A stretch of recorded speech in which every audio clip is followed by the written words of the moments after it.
Hi guys, so today we are going to learn about the TCP IP model, that what is TCP IP and why it was invented. We will see all these details. So now we are talking about the TCP. So what does exactly mean of TCP? Because TCP and IP both are different protocols. We will say that the TCP works on the transport layer and IP works on the network layer. But even though why we are saying that it's a TCP IP model, because I will let you know that whenever the computer A is and the computer B, the both protocol works together. How both works together we will see it in our conversation, but yes, for as of now, you can you can think that in the TCP works on with the port and the IP works with the logical address. Okay, and the TCP stands for Transmission Protocol. The IP is the Internet Protocol. Okay, so here we will talk about, we call the TCP IP model because it makes connection together. That's why we always say TCP IP model. By the way, both are different protocols which I have already been described here. Okay, so now to our next session, that why TCP IP, why this was invented and why the US defense think about it. If you talk about the early stage of internet, there was some limitation and there was some problems that two vendors, like if I talk about the two vendors, IBM and Microsoft, they cannot talk with each other. Why? Because they have their own models. There was no open standard models, so they think that it's not a good idea, and we should have something that all the computers and all the vendors and all the devices can talk with each other. So so the US defense think about this and they research on it. And the second problem was that how the data can send from one PC to the another PC to different vendors. Right? Like if I do talk about the PC1 can send data to PC2, but with some of the security that nobody can see that what data is going over this and which path it's taking. So they have created the layers as well. Okay, yeah. So here later on DoD think to work on this and get rid of the problem that they have invented a TCP IP models. Okay, after successfully invented this, all vendors follow this model, and nowadays any vendor can talk with each other. So like if I do talk about the IBM, then IBM can talk with the Microsoft, Microsoft can talk with the IBM, they talk with the Apple, they talk with the Nokia, they talk with the Alcatel. Okay, this was the basic idea behind this model, and it was invented by the US defense. Next is that the TCP IP layers. That what are TCP IP layers? Basically, somewhere you will see that in TCP IP we have 5 layers, and somewhere you will see that we have 4 layers. Now, why this is? Because we don't have too much documentation about the TCP IP. That's why so somewhere you will see that there are 5 layers, somewhere you will see that there are 4 layers. Because all these documentation was written after implementing this protocol, this model. Okay. So now first I will tell you here that we have 5 models, application layer, which I have mentioned here and which we learn on this series, that application layer, transport layer, internet layer, data link layer, and the physical layers. Now I am talking about the application layer. In this layer, the data. So basically, we can say that this layer is responsible to represent the data, and most of the services works on this layer, like the telnet, Telnet is a software program. So what it happens and how it represents the data. Let's suppose you want to access the other servers. Okay, and here you have the program Telnet. So what does it do? So basically behind this it works over the binary format, because we all know that the computer works only and only to the binary system. Okay, so it will just process behind there are some processes behind this, and it reads to the destination server, and then it gives you the output of that server on the display. That's why it is called it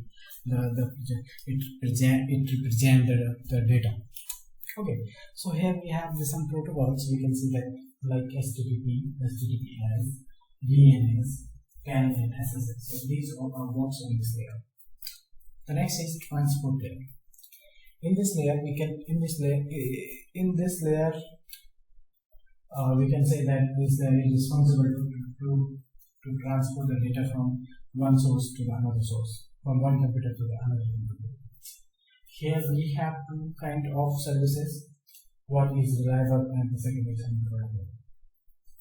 Why I am saying this? Because we have two protocols in this layer. The first, that is TCP. The second, that is UDP. If I to talk about the TCP first, then TCP is a transmission control protocol. Okay, and it provides a connection. It provides a reliable connection.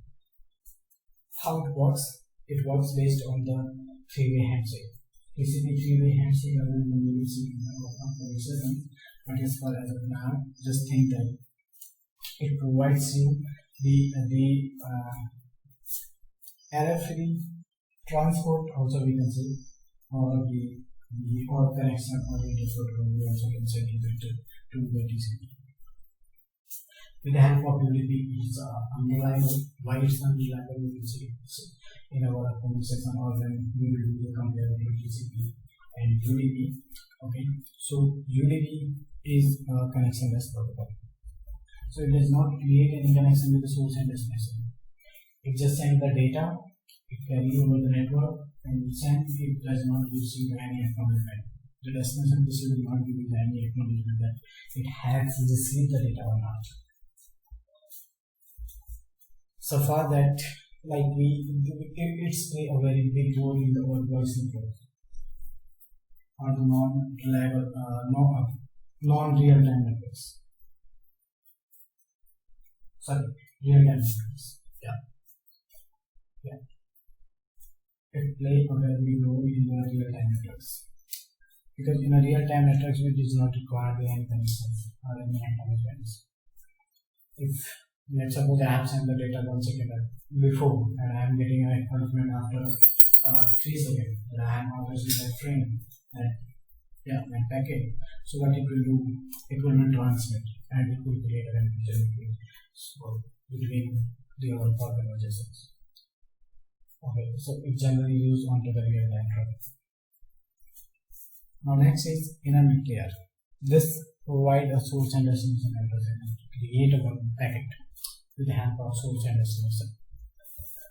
Okay, so when it create and the source and destination address, when it creates the packet with the help of source and destination address, and it handed it over to the next layer. Next layer is that the data link layer. In this layer, it will create its own to the form of frame and put some components or put some fields which we'll see in the upcoming sessions. Definitely yes, when we learn about the MAC addresses, because it works on the MAC address, that we will see in our upcoming session that what is the MAC address and how it works. Okay. Then you know that what fields it had inside the packet and outside the packets, and where this packet goes and what kind of handle it is. Okay. So now next is the physical layers. So in the physical layers, it send the data in the form of bits. Like if I will talk about the example here for the devices we have in the physical layer. So we can say that we have cables, we have fiber cables, switches, iPods, hub that is work on by physical layers. So now in the next session we will learn about the OSI models because both are the same, similar.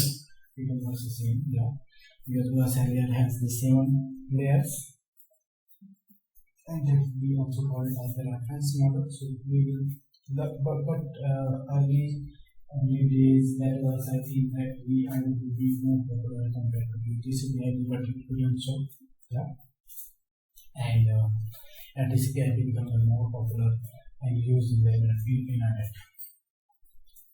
So to learn about the data encapsulation and decapsulation, the OSI model is the best because you can get easily a good documentation about the OSI layers, and you would have more idea on this because it has segregated all these things.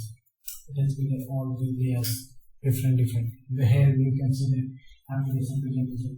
These are all the application layer if I compare it with the OSI. Okay, so we will see this in our session. I cannot say right now. So we have to wait for our next session and we will see about the OSI layers. Okay, thank you so much to watch this.